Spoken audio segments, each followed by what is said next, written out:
What's going on, everybody? I had a quick break from my schedule and work today, so I wanted to give a quick reaction to a video that I've been thinking about, and I'm going to share the clip of Dr. Peterson talking and then just react in real time. I think it'll be a fun way to take a little break from everything and put some content out on the channel. I've been wanting to put more, sorry for the confusing screen there. I've been wanting to put more content up on the channel, so this is a good way for me to do that just live rather than having to edit and render the video.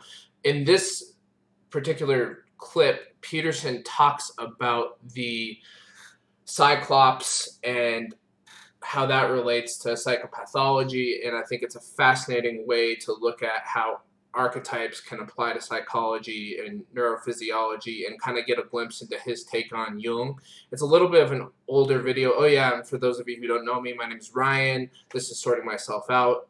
Mercury and I run this channel together, Mercury Black, and we put out videos as often as we can. We do live streams and generally talk about meaningful living, how to sort ourselves out, psychology, philosophy, and stuff like that. So here is the video I want to show.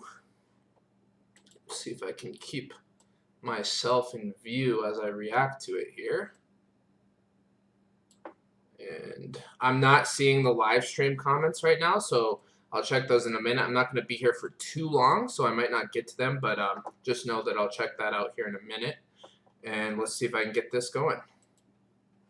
Okay, so that's obviously too far off to the left. If I scoot over a little here, we can watch this video together. The source material is in the description, and I highly recommend checking out the self-authoring program. Future authoring very much did help me, so I do want to support Dr. Peterson's work and legacy. So here we go. It's a brilliant idea. So here's some consequences of this. First of all, you could think about, let's think about some forms of mental illness. One goal is not good enough. You can't be just hungry. That's not going to work. Now, you could have a certain kind of hypothalamic malfunction that would only make you thirsty, say. What will happen then is you'll drink water till you die. And that does happen to people, because the hypothalamus is the root of extremely powerful biological motivations. But there's a bunch of them. And so what that means is they have to learn how to operate competitively and cooperatively in order for the entire organism to survive. And if the organism is reduced to any one of those single motivations, then pathology will emerge. Okay, well, let's think about anorexia here. These is from a pro-anorexia website. There's lots of those. This is a celebrity who's been photoshopped to be anorexic. And anorexia is a consequence of, actually it looks like it's something like a consequence of excessive will, voluntary will, something like that. But it's the reduction of the entire value system to a single value. Thin, period, no matter what. And that carries with it its own morality, by the way, its own value judgments, its own perceptions, its own actions, its own emotions. Like it's a full-fledged personality to be an anorexic. The one on the right there is an anorexic woman in a bikini. And from an anorexic's point of view, that's pretty beautiful because anorexics, they like bones. They're not so happy with skin and flesh, but they're pretty happy with bones. So, now so the way I presented an anorexic, let's say, is it's like one of those one-eyed monsters. What are those things? Cyclops in mythology. Cyclops thinks one thing. A Cyclops is like a giant penis, by the way. I mean, from a symbolic perspective, it's the same idea because it's usually something masculine and single-minded. I just want to pause right there briefly. And, you know, obviously I'm going to be interrupting some of this throughout, so if that's annoying to you and you just want to watch what the man has to say himself, the link is in the description. But what I do want to say about this idea of personifying the single-minded personality, or for another way of saying it would be sub-personalities, I think that this is a really important idea, or at least it has been for me in my own self-understanding, is starting to look at the different modes of being that come through my psyche, that come through my life in different times of the day or throughout the week. I notice that I tend to shift from one state of being to another, and that's just done through observation. Like right now, I can observe myself in a certain state of being with a certain focus, right? And I think what Peterson is saying, that when that focus becomes too single-minded to the exclusion of everything else, then that's what he's saying leads to psychopathology. But if we just observe ourselves going through our day, for example, while you're at work, observe yourself in what personality is working, what is the context and the texture of your focus. What does it feel like? What does it look like? And then notice, if you have kids, you go home to your kids, notice immediately you shift into a different personality, the father or the mother. It's just a way that we conceptualize and experience our life, is by shifting from one mode of being to the other. So I think that that's a really important, for me, has been an essential understanding in psychology, as well as in just general self-discovery and self-reflection. Okay, so, and the idea is that masculine I'm going to bring up the comments here real quick while we're rolling this clip. single-minded thing is a personality that's dominated by a single motivational state. And that makes it extremely powerful and giant-like, but also kind of blind and lumbering, right? Because it only wants one thing, and that's like a 2-year-old, you know? It's not very bright.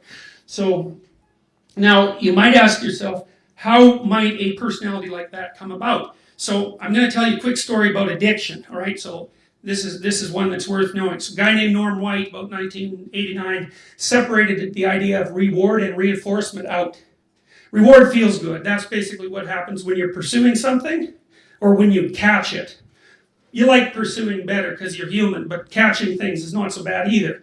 And if you pursue something successfully, what happens is that your brain produces dopamine as a consequence of the markers of your success. Now, the dopamine has a biological function. Now, imagine this. What the dopamine does is it looks at your brain structures and it says, let's make the structures that were operating while we were doing this pursuit grow. That's reinforcement. And then you might ask, well, what do you mean by operating during this pursuit? I mean, let's say you're trying to date someone, you've been doing it for 5 years. So which circuits are activated just before you do it? Well, a whole bunch of them. Complex circuits.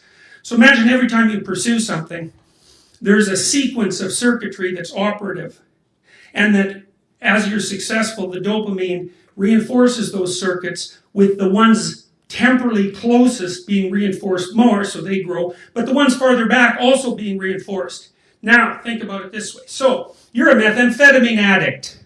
Well, when you start out, you're not an addict. You're just someone who's bored to death, or somewhat self-destructive, or some combination of both. Doesn't matter. So, what happens when you decide to take methamphetamine? Well, the first thing you need is a nice set of rationalizations. Right? You got to think, what the hell? Or you got to think, I'm too drunk to know better. Or you got to think, the future's not worth living anyways. Or you have to think, to hell with this. Any of those will do. And so you think those, and then you act, and you take the methamphetamine, and it wallops you with the dopamine hit, and exactly those circuits grow. So then you might ask yourself, what happens if you activate the cognitive circuit that's associated with the future doesn't matter and to hell with it 10,000 times? Then you have a little devil in your head that's a full-fledged personality. That is a very nihilistic viewpoint. The viewpoint is, to hell with it, which is not a good viewpoint to adopt. And it's massive after you've hit it 1,000 times with methamphetamine. And so the you that used to be, you'll still be there when you're not craving. But as soon as you get sight of something that's associated with methamphetamine, that little monster that you grew inside your head, which is one of these cyclops, it's going to pop up and shut the rest of you down. And so that's not so good. And so the addiction isn't a behavior that's manifested in response to a cue, and it's not craving. It's the manifestation of a full-fledged, one-dimensional personality with its own perceptions, emotions, motivations, and cognitions that wants one thing and does not care about anything else. Well, maybe it also cares about the other things that you think to hell with. Geez, this is just one of the things I appreciate about Peterson the most, is how he brought Carl Jung's work further with the archetypes and bridging them into neurophysiology. In Maps of Meaning, he does a fantastic job mapping the archetypal landscape onto our neurophysiological bodies. And that's something that I know other academics have done. And, another Jungian scholar named Anthony Stevens has done a great job mapping archetypes and Jungian psychology onto our human biology and evolution. But it's just something that I feel is so important to understand, that these are, when we're talking about an archetype like a cyclops, or something that we're archetypally possessed by, as Jung would say, in a very strong way, we're talking about a neural circuitry happening in our body. We're talking about the rapid firing of certain neurons that are moving towards a particular goal, or moving towards a particular way of being, I guess you could say. And I'm no neuroscientist, but I understand it enough to know that that's what's happening on a very basic level in our neurophysiology in our brains. And as somebody who is a recovering addict and alcoholic, I can say that this idea of the addict being its own full-fledged personality is very real. It's very, very real that when you're in that alcoholic or addict part of yourself, that it takes over completely. And a lot of times you'll see, addicts or alcoholics, when they're sobering up or even while they're drinking, they'll come to you and say, "Oh man, I can't believe I keep hurting everybody. I'm so sorry I'm doing this to you. I really want to stop. I'm not going to do this anymore. I promise, I swear." And they're very sincere about it. They really, actually, in that moment, they really mean that. Why is that? It's because they're in a different part of themselves. They're in a different personality, you could say. And in that personality, they are experiencing the world from a place of sincere regret and wanting to be connected to other people. Those are different parts of them coming up. Unfortunately, when the addict part comes back, it takes over the whole body again, and there's that cyclops single-minded focus. So, but I just to say one more time, I think that the the importance of taking Jungian psychology to a place where it could be understood from the level of biology is essential in my experience. And that's one of the things I'm passionate about. That's what I'm studying. That's what I'm trying to do in graduate school, is how can we take the concepts that Jung brought to the forefront and put them within the context of modern day psychology and neuroscience, because that is where the field is headed. That is where we're moving. We're deepening our understanding of genetics and obviously how the brain works and how that applies to accomplishing goals and how that applies to the way that we see the world. So that's my passion, and I'm just a beginner at it, but I'm trucking along. And people like Peterson, as much flack as he gets, he is a good scientist. I think he is a good scientist, philosopher, and a psychologist, and I appreciate his input on these topics. Because that's in the associated cognitive web. So that's what grows. So there's 10 years of meth use in the top left-hand corner, and so you can see that the person's well-being is pretty much sacrificed entirely to the demands of the drug. Methamphetamine is a vicious dopamine agonist, right? So it operates very rapidly, and that's one of the things that makes something addicting. But addicting is complicated. Addicting means that it grows an addicted personality in your head. That's why it's so hard to get unaddicted. It's not just a matter of getting rid of the craving. That's nothing. You can put someone in a cell for 3 days and they won't be going through withdrawal anymore. They won't crave as long as they're there. Show them one of their meth friends, boy, the craving's back, because that system's in their head and it's alive. And obviously in addiction, that's what you call it, being triggered, right? When you're trying to recover from an addiction. I myself, I've been sober for coming up on 9 years now. But yeah, we call that being triggered in 12-step programs. I was triggered, and being triggered is essentially that old sub-personality comes back and takes hold of you. And that can be triggered by anything in the environment. You see someone boozing, you see cocaine, you smell something, anything can really trigger those old neural circuits.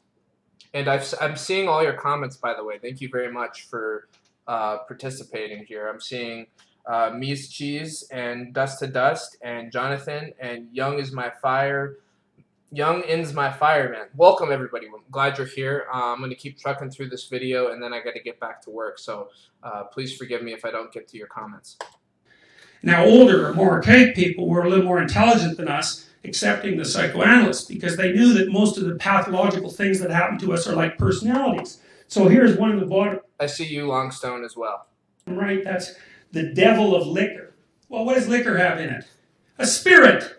Right, and what's the spirit? Well, the spirit's Dionysius, of course, or Bacchus. And so when you drink the spirit that's in alcohol, you're opening yourself up fundamentally to something like possession by a Dionysius. Of course, you like that because Dionysius is a very short-term pleasure-seeking, sort of lustful type of sub-personality, and you got to repress that most of the time because, it's not very sightly. But if you drink enough wine, whoa, fun. You can do all the stupid things that really give you a dopamine kick but aren't so good for you in the long run. So it is best to think about that as a personality. So here's something interesting you may or may not know. Medieval people, when they talked about the 7 deadly sins, so that's 7 deadly ways to miss the target, right? They personified each of the sins, which I love because it's so sophisticated. It's far more sophisticated than the way we conceptualize mental disease, because we think of the brain as a subset of something like robotic cognitive circuits. It's like, no, wrong. You're a collection of personalities, sub-personalities, loosely ruled by you. But all those sub-personalities, those are bloody powerful forces. And they're not just cognitive circuits. They have their own viewpoint. And I really mean that. Like, they see the world a particular way, which is the way you see the world when you want to have sex, or when you're hungry, or when you're thirsty, or when you're angry, or when you want revenge, or whatever. Those are real things, and they're not little circuits. They're alive, and you can make them grow and dominate. That's so, I mentioned it already, so important. If you're new to this channel, I really strongly recommend you go to our playlist with Dr. Roger Strachan. And Dr. Strachan is an expert on the subpersonalities. He spent his whole life studying them. He's in his 80s now. He's been a clinical psychologist for, 63 years or something ridiculous like that. But his whole philosophy is basically fundamentally about understanding the subpersonalities as a phenomenon. Now, there's 2 components to this that I think, in my experience, have been important. The one is the science, okay? And I'd like to hear Peterson address genetics more often. It's not something I hear him talking about very often, but in the genetic side of things, we know that the nature-nurture combination is heavily involved in creating our personalities, our sub-personalities. There's capacities, innate capacities that we come into the world with, and then those capacities get pushed back against or defined or influenced by the environment, and those create more solidified experiences, which create those neural circuits, which create actualized personalities.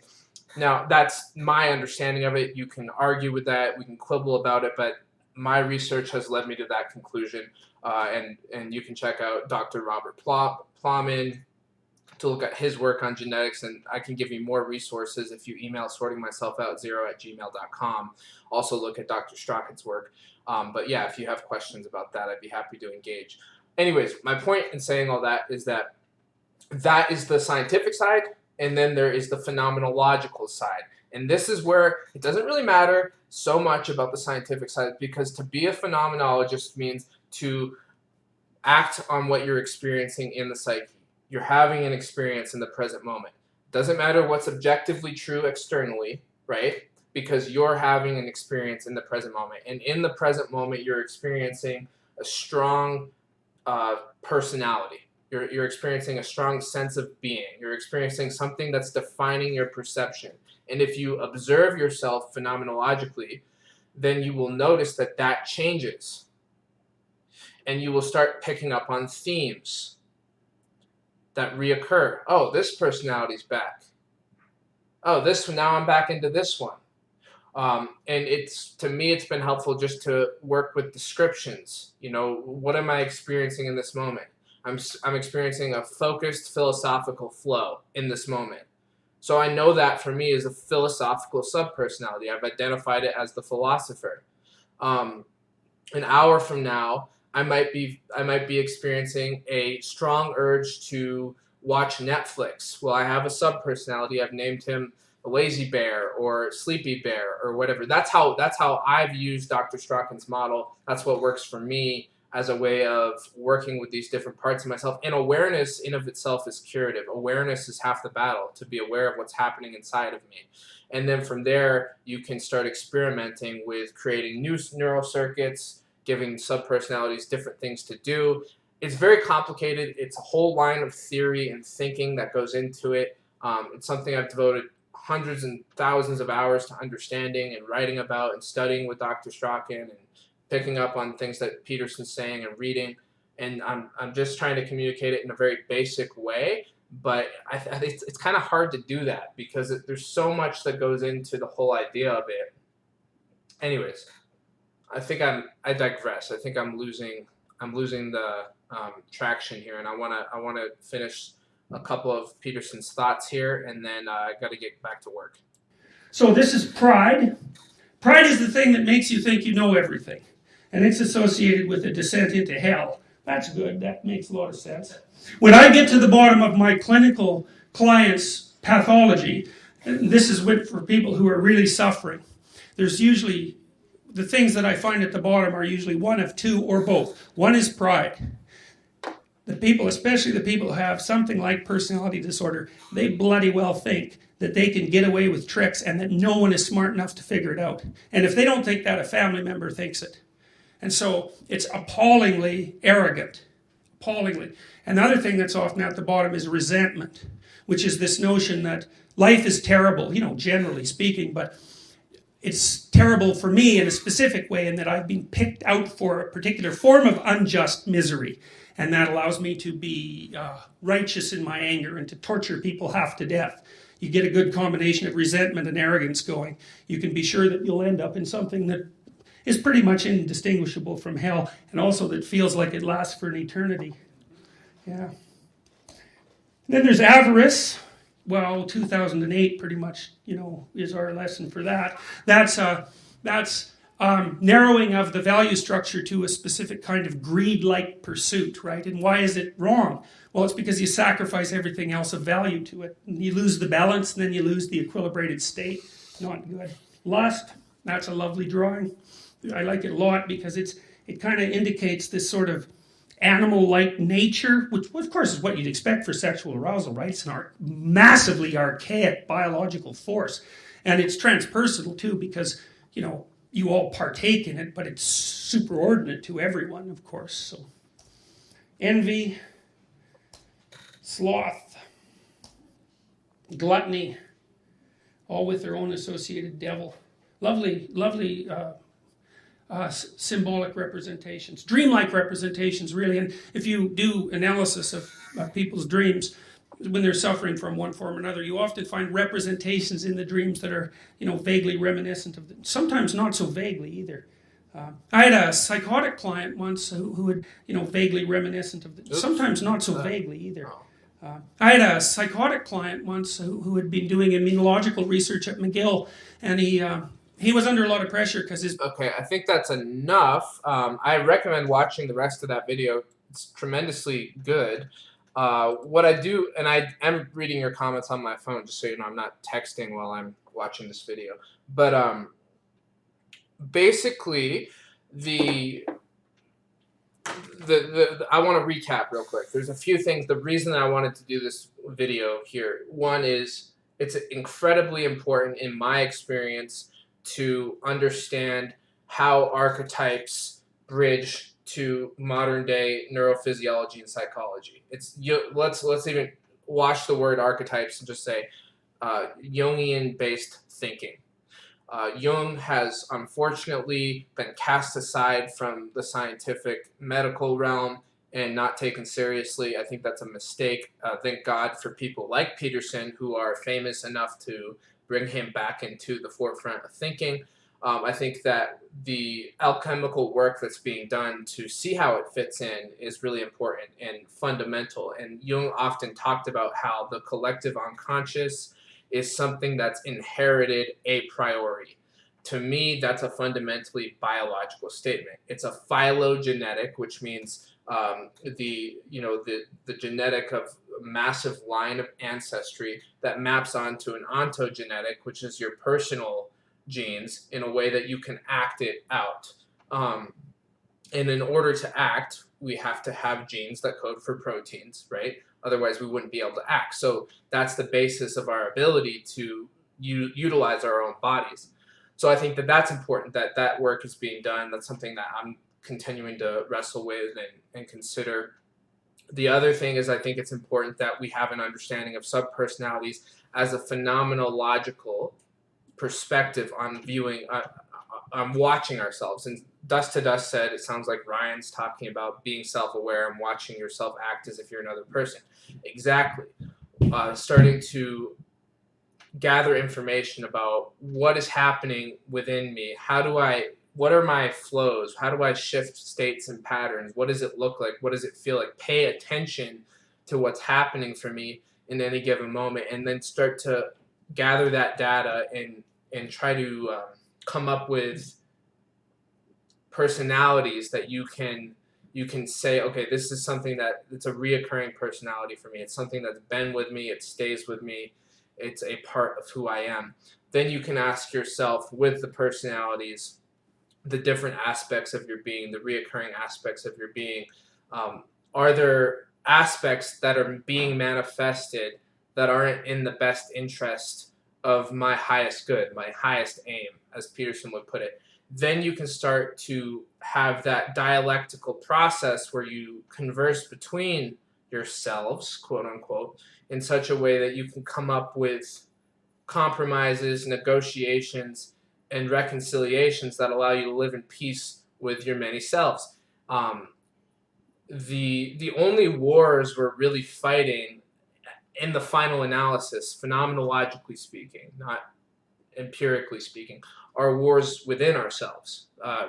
Even when we think someone else is mad at us and that creates a conflict for us, it's really creating a conflict between parts of ourselves. My mentor, Dr. Strachan, says everything's an inside job. Period. Everything's always an inside job, which means that no matter what's happening externally, everything's constellated in the way that I'm manifesting my perspective of that external event, as well as the way that I'm relating to myself in that given moment. So if I change what's happening inside, that'll change the way I interact with the world. We all get it mixed up, I think, as humans, naturally so, in thinking that, oh, if I change what's happening out here, then I'll change in here. So if I change how that person's thinking or feeling, or if I get more money, or if I do this or that, then I'll finally be able to reconcile the battle within. But I do think it's actually the opposite. If we reconcile the battle within through self-reflection and phenomenological awareness and pursuit of our goals, then we will eventually be able to direct the external environment in a more synchronistic and harmonious way. Anyways, that's my video for the day. Let me just check the comments real quick. Thank you so much for watching. Hit that like and subscribe button if you're enjoying this content. Usually I would pre-record a video like this and then edit it, but because of time, I didn't want to go through all that, and it was just easier to let myself go stream of consciousness. I hope you enjoyed the Jordan Peterson clip. Please check the description for the source material. Support Peterson's work. We recommend the Self-Authoring Suite. It's a great program. There's a link in the description. This is Sorting Myself Out. My name is Ryan Holsapple, and I will keep you all tuned. Please let me know I will keep you all posted. Please let me know in the comments if you like this type of material, or what kind of videos you're enjoying from us, or you would like to see from us in the future. Thank you very much, and I hope you have a wonderful day.